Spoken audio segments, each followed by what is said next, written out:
Jim Irsay does not. He actually said that we were going to win 2 Super Bowls in 1 year. This decade. No, well, and then he came on this show and said, we're going to try to win 2 this year. Yeah. So that's the sign of patience. Yeah. I think Trey Lance got 4 games, I think. What do you think about that? Okay, here we go. So interesting. This is potentially the biggest draft miss, and we live in a moment, we can say all time, but what was given up and what the conversation was, and then how it kind of is all unfolded. Like, we have no idea if he's a player, I think. And then they're like, well, he's not good. It's like, well, he's never played football. Like, how was that supposed to work? And do you think there's still an opportunity somewhere maybe for him to be an NFL quarterback from what you've seen?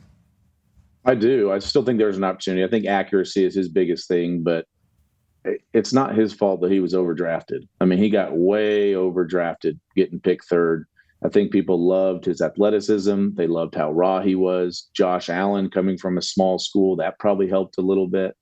But his accuracy, I think right now is his biggest issue that he's got to somehow go in and fix. And for him, he's so young. He hasn't played that much football. It's a tough thing to become accurate as you get older, but he's so young that I think there's still a chance. Unfortunately, it doesn't look like it's going to be in San Fran.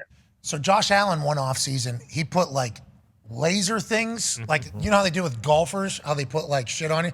This is what hey, listen, you're laughing. This is what I was told. Yeah. This was my takeaway from what happened. This is reality, okay? I'm just the guy. He put like lasers on here and on here, like a video game on his hip, on his knee, and it transformed his throw into being more like on time as opposed to, I think, just like armed. And obviously they bring in Stephon Diggs in that same offseason, so that probably helps a good amount. Yeah. But then all his percentages go up and he becomes a better thrower.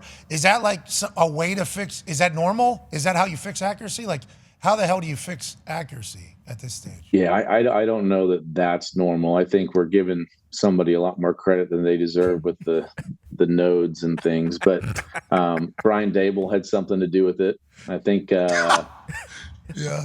we're seeing that with Danny Dimes right now, that coaching really matters. It can really help a dude. But, I love Josh. He's a fierce competitor. I think his accuracy was better, I think, is the year before he came out than the year he came out. And maybe that had to do with some of the guys he was playing with. But,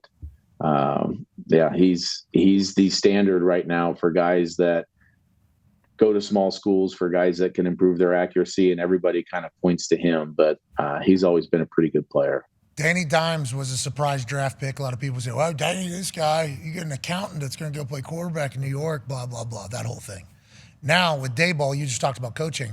Last year, he looked awesome. Yep. Everything we're seeing out of training camp looks awesome. Yep. They paid him as if they're expecting him to be awesome. Now, caused a little bit of a scene with Saquon, but they're past that. He's back. They just traded for Isaiah Simmons. I think Wink Martindale's probably going to have a good time. He's going to be lined up over the guard at some point, I bet. And then he's going to be lined up at corner at some point with that defense that Wink has. It's going to be insane. It feels like they're under the radar right now because Jets and Eagles in their division.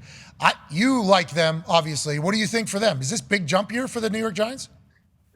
I like them a lot. The problem is it's such a tough division.